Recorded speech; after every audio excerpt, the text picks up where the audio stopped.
Well, thank you very much. I had no idea so many people would come, so it really is lovely to have such a huge audience. Can you hear me with this microphone? I'm not really used to using a microphone, so just put your hand up if you find that things don't work very well.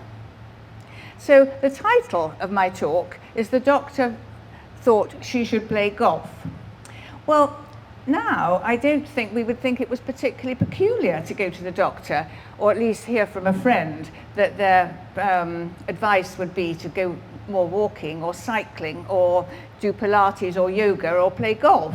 But this was 1911, so it does seem rather early to be given that sort of advice from a doctor. I would imagine it was probably the doctor who was looking after the suffragettes, because the first person I'm going to talk about is Vera Wentworth. Vera Wentworth became a student at the university here. Whether she did an LLA or something like that, I don't know. But she had been in Holloway prison as a result of her suffragette activities, shall we say. Her name wasn't actually Vera at all. She was born Jessie Spinks. But I think in order to avoid embarrassment to her family when she started on with her militant activities, she changed it. So Vera is here with her Christabel Pankhurst brooch, and you can just see her hunger strike medals, which she was given in 1909. Now, only 100 sets of these medals were produced, and I'm going to talk about two of the people who got those medals this evening. Now, on September 1909, 5th of September 1909, Vera, Jessie and Elsie assaulted the Prime Minister and the Home Secretary during a golf match. And as a result, Vera and Jessie went to prison.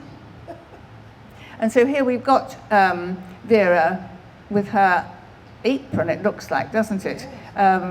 Obviously canvassing. So before I move on, actually, I'm just going to tell you that Jessie was in prison with this friend, and they passed notes to each other about their various activities when they were allowed out of Holloway to go to church. And they also got into trouble for playing Follow My Leader in the exercise yard. So they were obviously quite troublesome girls. So now I'm going to talk about the number of ladies who played golf in St Andrews, particularly between 1890 and 1930. And I'll introduce them roughly in chronological order, but I may go on and talk about their careers and then come back to an earlier date. In 1891, Helen Stewart from West Park in St Andrews won a competition awarded by a publication called The Gentlewoman for a ladies' golf costume. So you can see this rather elegant costume, actually. Then in the St Rule archive, I found this, and it just talks about the prize golf costume winner. And it was described as a well thought out and useful design. West Park, by the way, was a big house. Some of you might even remember it, which was before, which was where the Students' Union is now. It was demolished at some stage. I don't know the date. Now, a golf magazine dated 1899 stated Miss Bruce Johnson is well known with her sister as among the most successful competitors of the summer visitors to the ladies' links. Miss Bruce Johnson has been particularly successful in the tournament competitions, and she was a founder member of the St Rule Club. And then in 1892, Edith Bruce Johnson spoke at a meeting at St Leonards School and suggested the laying out of a golf course in the large field beyond the cricket pitch. So this is the first mention of a golf course being put into the grounds at St Leonards. And I think it's roughly where that circle is on the picture, towards the sea at the end of the big playing fields, going down to the Teens Gate. And this is the only written information about that course that I've been able to find. And it was in a book by W.W. Tulloch, the son of John Tulloch, and he wrote a very good book about Tom Morris, his life. Now, Josephine Stewart was the first playground mistress of St Leonards School in 1893, and she assisted Tom Morris when he laid out his course in the school grounds.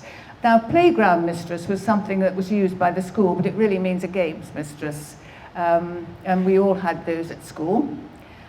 Josephine played golf from an early age on the St Andrews links, and her brothers apparently were her first instructors. And she was another founding member of the St Rule Club. Now, just so you can see where the course probably was, I've put in a map, and I really worked out how this could possibly have been fitted in by the areas that were marked out, and when school bought the parcels of land from the university court.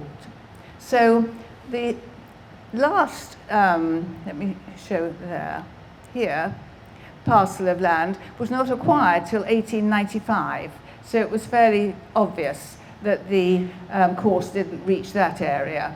But just before the Teens Gate is probably where it finished, and certainly before the gasometers, if you remember those.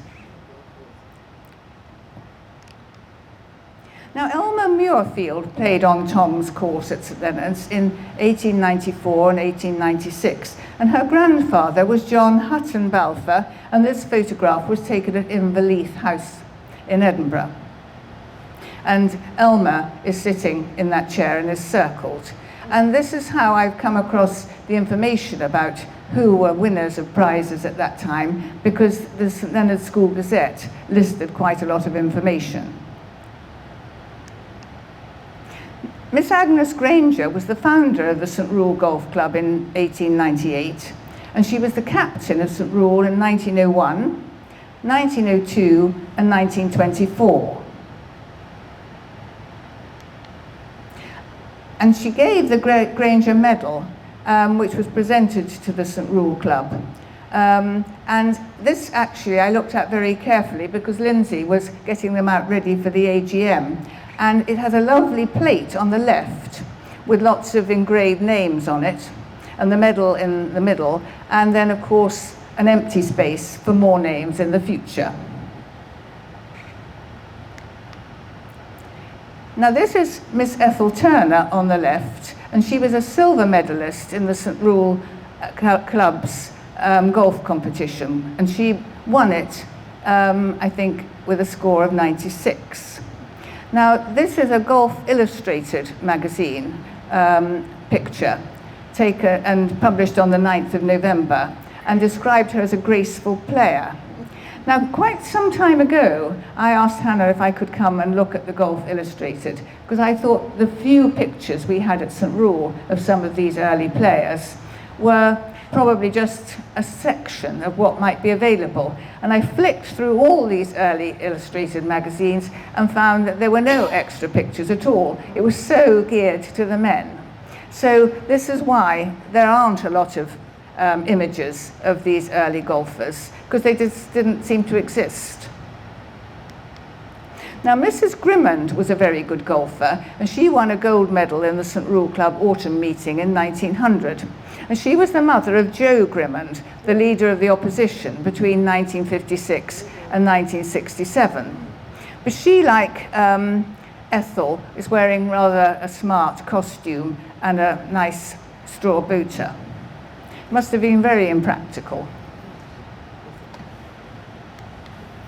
And she was kind enough to give a Grimmond medal to the St Rule Club, and that again was presented very recently at the St Rule Club AGM. Josephine Stewart, who we mentioned earlier, was not only a good golfer, but she also captained the first Scottish women's hockey team in 1901, when they played Ireland in the very first international match. And in April 2021, the St Andrews Citizen picked up on that and put a little bit in their paper.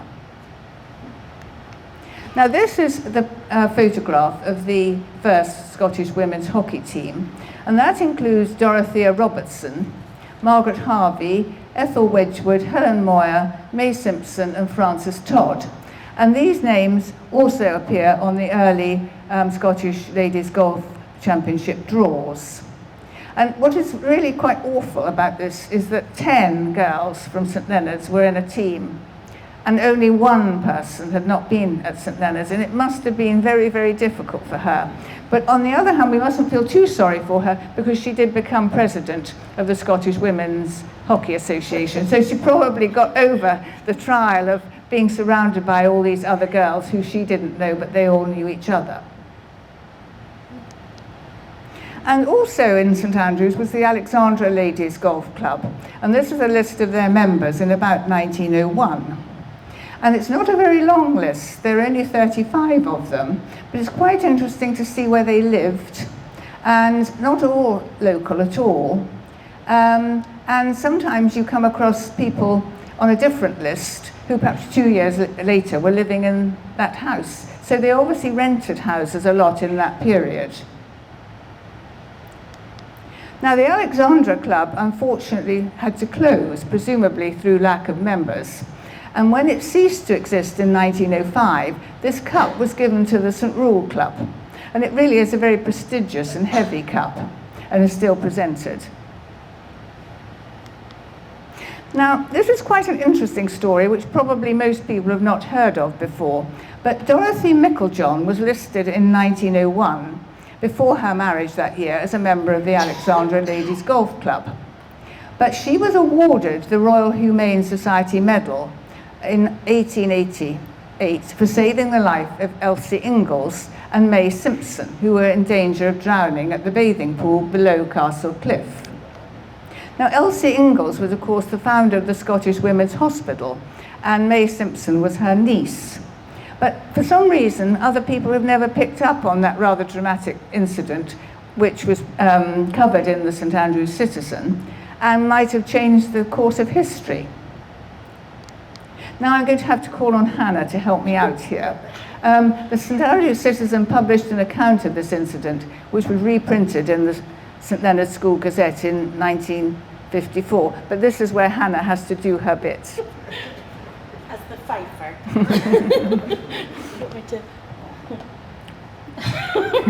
Miss Micklejohn, there's 12 laddies drowning out there. Can I help? So you can see that I wasn't going to be able to do that. So obviously she threw her skirt off, jumped in, and ultimately brought Elsie and May ashore safely. And that's why she got this bronze medal of the Royal Humane Society. And interestingly, just round the corner in the museum are Elsie Ingalls Memorial Fund medals. Now, I knew nothing about the fact that golf managed to get people to have tournaments and events to raise money for the Scottish Women's Hospital. But these lovely medals are here. And it says that Elsie was a medical trailblazer and pioneering suffragist. And women of the Addington Golf Club fundraised through golf competitions in her name for hospital beds in children's wards. So that is just literally around the corner from here. And it was still going on in 1926 because the lady golfers at Turnberry did something similar and won a cup for raising almost £100 for the Dr. Elsie Ingalls Memorial Fund. I'm sure there were lots of others, but those are just the two examples I've come across. And then St Andrews seemed to have embraced Elsie without really realising that she almost drowned here. And there was an account in the Citizen and a picture when Elsie's face was in the sand to celebrate the end of the 1918 war. But what I didn't know until I talked to Hannah was that she actually helped to make that sand picture. And I'm sure most of you at least saw a picture of it, even if you didn't see the actual thing. Now, May Simpson was the other one involved in this near tragedy, and she's recorded playing regularly on the Tom Morris course at St Leonards. She was a talented games player, and she played hockey for Scotland in 1901 and 1904.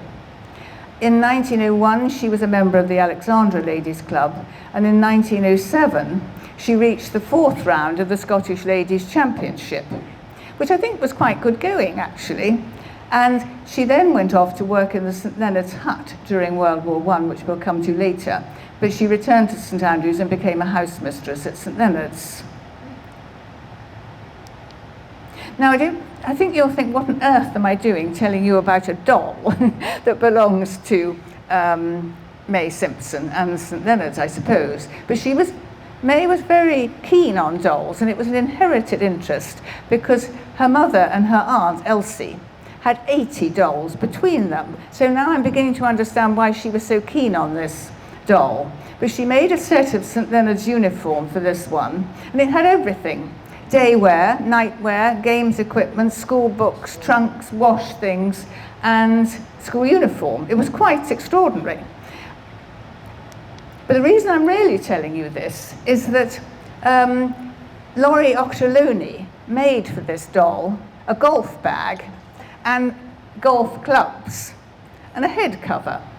Now, this does seem very extraordinary, but when the girls at St Leonards did go down to play golf in the 1920s and 30s, their clubs were stored at Ochterlony's. So they had to run down from school and collect their clubs from Ochterlony's, go and play on the Eden, and they only had time for about 6 holes, then run back with their clubs, leave them at Ochterlony's, and go back to school. And I'm quite certain Ochterlony didn't have a bag store as the RNA now has, which is extremely impressive, and nor did they have a drying area for their bags. But obviously they stored them somewhere, but probably not in a very sophisticated way by modern standards. Now we go back to 1902 and talk about Alexa Glover. Apparently she was a splendid driver with a free swing, and indeed is an excellent all-round golfer. In 1903, the draw would have had to have been written by hand, and this is a copy of one, and it's very carefully done. It must have taken ages. And now this is the first championship in 1903, and the players are just driving off, but we do see Tom Morris here in the background, and he was the starter for that event. And on the left-hand side, we see a list of all the people who played on, in 1903, and I thought, now what can I put on the right-hand side? And of course I came up with the very new statue of Tom Morris that Sheila Walker unveiled very recently, and Ronald Samford had a great deal to do with getting it off the ground. It was very much a project he took on and succeeded. Helen Russell was born in St Andrews, the daughter of Helen and Alexander Russell, and her father was the proprietor of the Scotsman. She was a founder member of the St Rule Club, educated at St Leonards and the University of St Andrews, and she played in the 1903 championships as well. By this stage, she had been married and became a well-known suffragette. And in 1909, she was imprisoned in Dundee for a breach of the peace.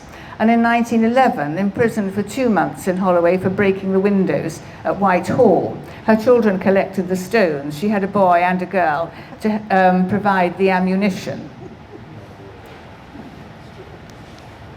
And she was awarded a set of hunger medals, and only 100 sets were presented. And her daughter, Betty Archdale, who, if you're keen on or interested in women's cricket, was the cricket captain of the very first women's team that went to Australia in 1934, became a headmistress at Abbotsleigh School in Sydney. And that school has these medals, but they're very generous, and they do allow other people to use them for presentations or in books and things. And you can see it a little bit more clearly here, I think, than the picture of Vera Wentworth wearing them. In 1913, fear of suffragette attacks was demonstrated by the watch organised over the St Andrews links prior to the amateur championships of that year. The St Andrews Borough Minutes record that the refreshments were organised for these watchers who were concerned about potential threats of damage to the course. Of course, there were problems at Lucas Station caused by the suffragettes and at the Gatti. So it obviously was a genuine fear, particularly as a lot of these demonstrations by suffragettes were taking place at golf competitions.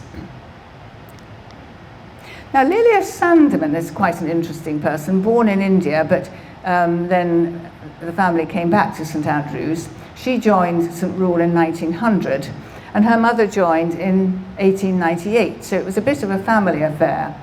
Lilia's played in the 1903 Scottish Ladies' Championship and got a score of 100. And in about 1906, she was invited by a school friend called Effie Anderson to visit this family in South Africa. So off she went for a 7-month trip. But in fact, she didn't really come back because she married the young uncle of her school friend, and so settled down in South Africa to have a completely different life, I would say, from the one she might have had in Scotland, living in quite primitive ranches rather than a nice stone building in St Andrews. Now, Molly Graham was runner-up in the first Ladies Golf Championship, and she was one of 11 players who entered from the St Rule Club, almost 25% of the entry. And again, still wearing a long skirt and hat that was almost uniform at that stage, I think. Now we go back to Alexa Glover, who came from Ely, and she won the 1903 championship.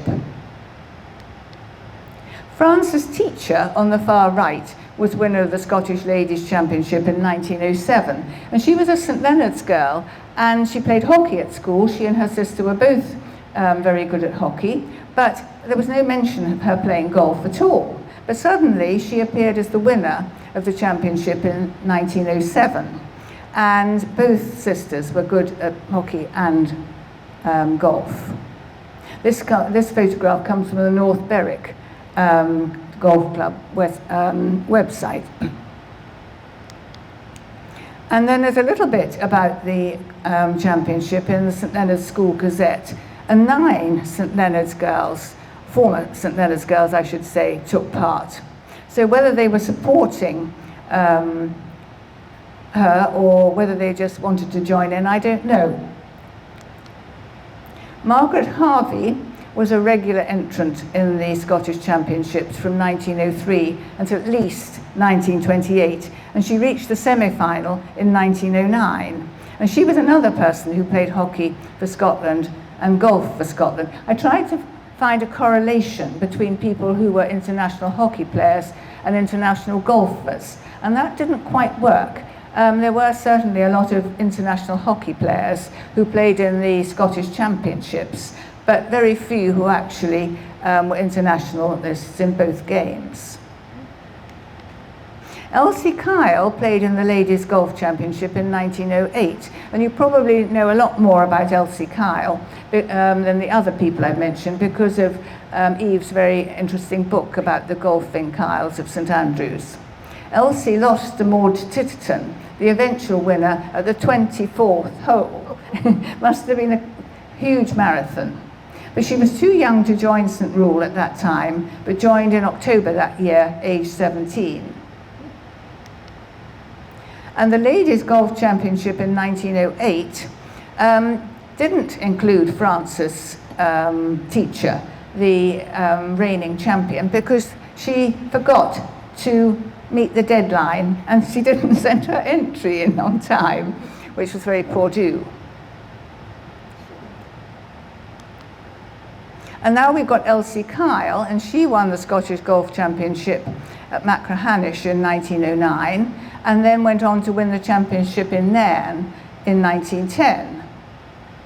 Slightly different hat this time. Now, Madras College recorded Elsie's achievements in their magazine dated 1909. And it says, first and chief of all, the Scottish Ladies' Championship has been won by a present pupil of Madras. We heartily congratulate Elsie Kyle on her well-earned success. And medals for the Ladies' Golf Championship of Scotland 1909 and 1910 are pictured here, and they were presented to the St Rule Club by the Kyle family, and they're still presented today. Now we go back to Frances Teacher, because she was invited to go and play in America. And this is the little group of ladies who went off to play in Philadelphia. Ida Kyle, the sister of Elsie, was runner-up in the Scottish Ladies' Championship held at St Andrews in 1911. In 1911, Ida also played in the British Ladies' Open at Portrush.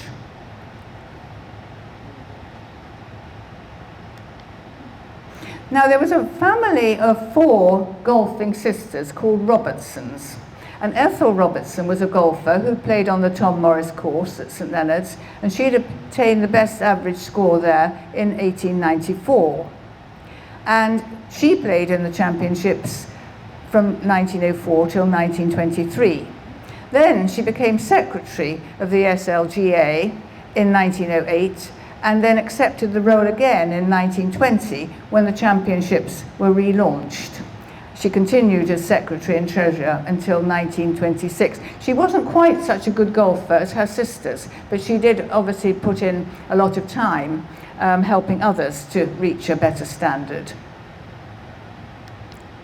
Ethel's sisters were all keen golfers. Winifred played on the Tom Morris course, Dorothea also in 1897. Grace was too young to be able to do that, but she continued to play at a high level later on. And they all regularly played in the Scottish Championships for many years. And I thought you would love this. Single round, 1 penny on the Jubilee golf course. Quite extraordinary now when you think back. That was 1915. Now, Kitty Stewart was a very keen golfer and did quite well and played in championships from 1907 to 1914. And she's another one who voluntarily became the on secretary and the on treasurer of the SLGA 1912 to 1916. And she donated a prize to the St Rule Club, the Creswell Prize, after she'd married. Now, this is quite an interesting picture, not because Kitty Stewart is in it, but the photographer in 1914 was Kate Pragnell. Now, Kate Pragnell herself was a very good photographer, but she died in 1905. And when Alice Stewart inherited the practice, perhaps we would call it, I don't know, the business, she decided to keep that name, because it had a lot of prestige attached to it. But then we get into the realms of a lot of photographs say Kate Pragnell, but it wasn't her. It was Alice Stewart, who was a sister of Josephine and Helen, who we've already mentioned. And this is Alice on a bicycle in about 1879, I think. Now, she was quite interested in golf, and she wrote articles. This one was in the Gentlewoman's Book of Sports. And it says, it's impossible for a non-player to believe that there is as much excitement in a good close match at golf, even to an interested spectator, as there is in a game of lawn tennis, cricket, or any other popular pastime. To the uninitiated, it appears that the game consists in hitting a small ball as hard as possible, not at your opponent's head, which might cause some excitement, but anywhere out of sight. And this is how I knew about Kate Pragnell, because there was an advertisement in a St Leonards Gazette which talks about the Kate Pragnell studio and the awards that Alice had achieved. And special notice, any senior, that's an old girl, who wanted to order copies of her photographs for Christmas presents, can have a 10% discount, which I think was going to an almoners fund. But it's interesting what you've come across. Otherwise, I don't think we would have ever have known that. Now we're back to Alex Glover here, because in 1919, this photograph was taken, and this is actually in the centenary book of St Rule. And it says that Miss Glover was smoking for much of the first round in the Scottish Ladies' Championship, and yet no championship was held that year. I'm very grateful to Eve, who kindly told me that it was the Victory Cup that was played for instead that year, because the championships didn't begin until the 1920s, after the war. And this is a lovely picture. Some of you may have seen this before, but this is Dr. Moyer, his wife, and 8 children. And many of the girls were very interested in golf and were very good at games. And oddly, his wife, well, perhaps I shouldn't say oddly really, because everyone seems to be related to one another in St Andrews, but she was Elmer Muirfield's sister. Now, Helen Moyer left, and her sister Delta belonged to the Alexandra Club. And Helen was another one who played hockey for Scotland in 1901. But Noelle was also a keen golfer, and she played in the championships in 1914. That year it was held in Muirfield, and she also played in events in 1920, 23 and 26. And this is Noel Moyer and Alan Dunlop Hill's marriage. Well, they didn't look very happy, do they? But I think in that era you had to be very, very still.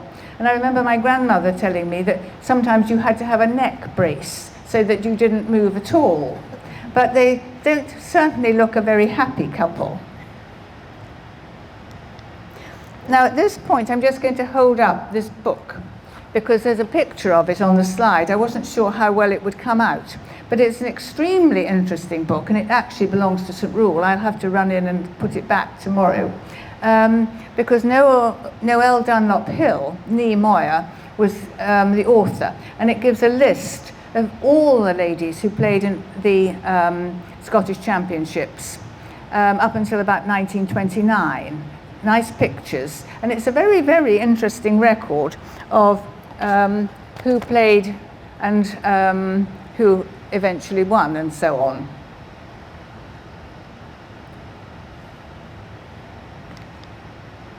Now on the international team lists, I just picked out the names of 5 people who played internationally for Scotland between 1902 and 1914. I think we've mentioned all of them, but that was obviously a big achievement.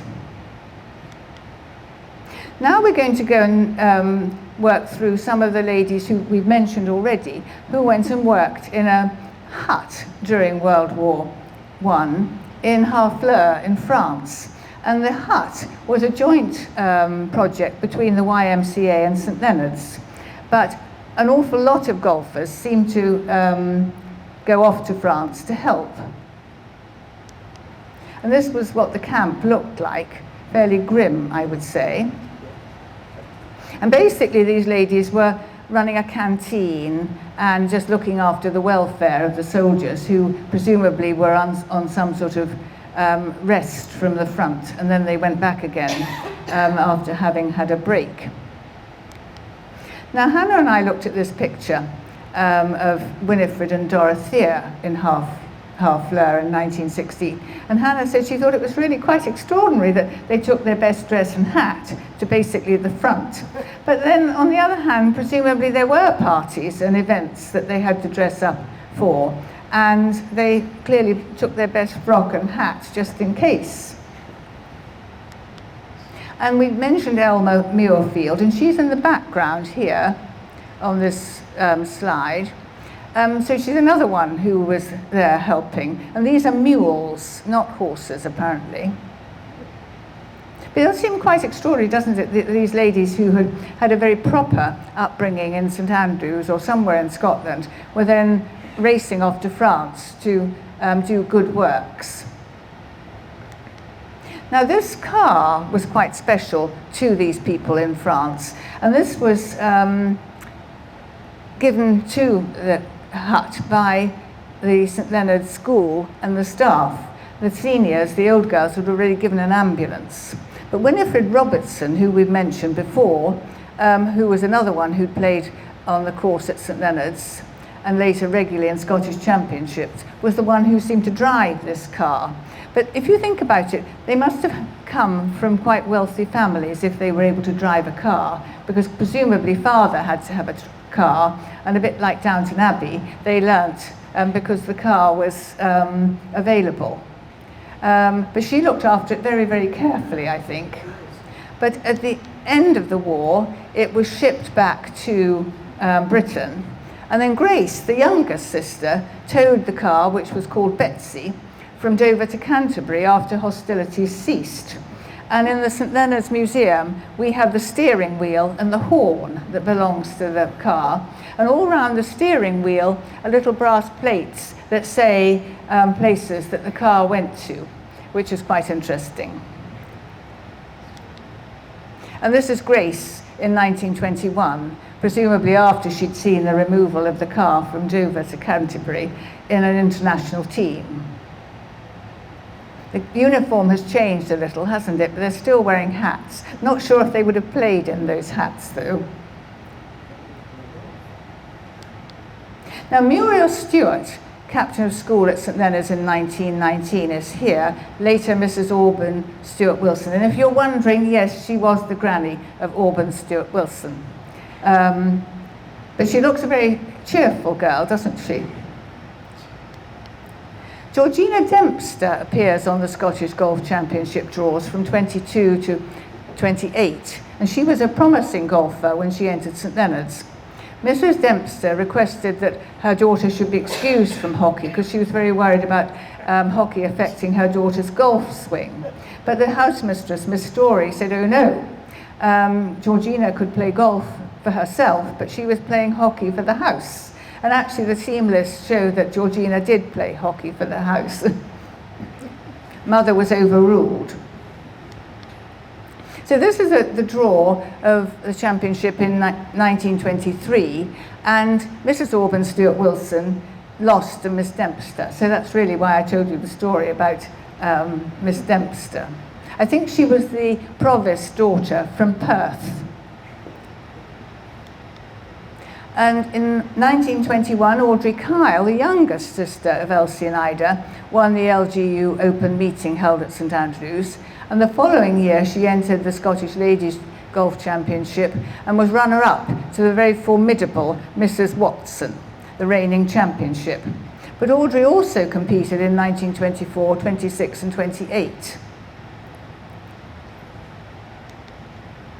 And Cecilia Nicholson, maybe someone that actually some of you remember. I did meet her once in about 1977, and she was terribly formidable. And she lived in Abbotsford Place and was known as CM. But her mother was a very good golfer called Mrs. Nicholson.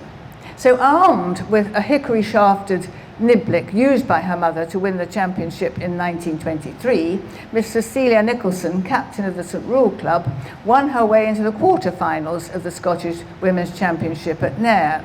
So this is just a newspaper cutting. It does say that she was a masseuse, i.e. a physiotherapist, at Dundee Royal Infirmary.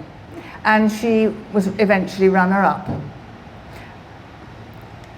And I felt, as a result of mentioning Cecilia, I must mention Marigold, because apparently they were very good friends. And Marigold won the Ladies Golf Championship in 1957. And I don't know whether you remember Marigold. I remember her as a very fierce gatekeeper at one of the doctor's surgeries. It was difficult to get past Marigold unless you were going to die in the next 10 minutes.